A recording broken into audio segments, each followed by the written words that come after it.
நமது தமிழ் நல சேனல் நேயர்கள் அனைவர்களுக்கும் எங்களது தமிழ் நல சேனல் வாயிலாக அனைவர்களுக்கும் அன்பு கலந்த வணக்கத்தை தெரிவித்துக் கொள்கிறோம்.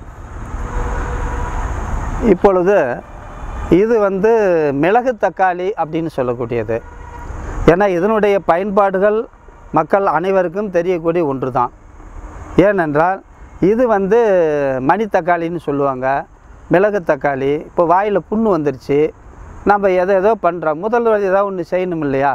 அப்போ என்ன பண்ணுறோம், 4 தலையை பறித்து வாயில் போட்டு மென்று சுவைச்சி சாப்பிட்டோம்னா குழுன்னு ஐஸ் வச்ச மாதிரி ஜில்லுன்னு இருக்கும்.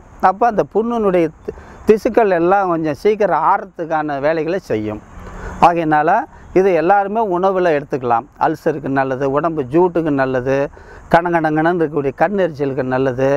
அல்சரு எல்லா உடம்பில் இருக்கக்கூடிய புண்ணு எல்லாமே ஆறக்கூடிய ஒரு துணை மருந்தாக இது செயல்படுது. ஆகையினால் இது அருமையான ஒரு மூலிகை. இது அன்றாட உணவில் எடுத்துக்கிறது நமக்கு நல்லது. இது குடல் புண்ணு ஆற்றக்கூடியது. அதே போல் இந்த பழங்கள் உயிரணுக்களை டெவலப் பண்ணக்கூடியது. அதே போல் இரத்தத்தினுடைய அணுக்களை நெருக்கத்தை உருவாக்கக்கூடியது.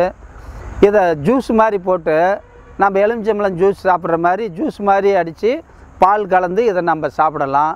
அதே போல் அனைவரும் இதை வணக்கி சாப்பிட்லாம். இந்த மூலிகை சாறு அன்றாட ஒரு டம்ளர், காலையில் ஒரு சாயங்காலம் ஒரு டம்ளர், ஒரு அவுன்ஸு நம்ம எடுத்துக்கலாம். ரொம்ப சிறந்த பலன் தரக்கூடியது. இது அன்றாடம் எடுத்துக்கிறதுனால எந்த ஒரு குறைபாடும் கிடையாது. நல்ல சிறந்த மூலிகை.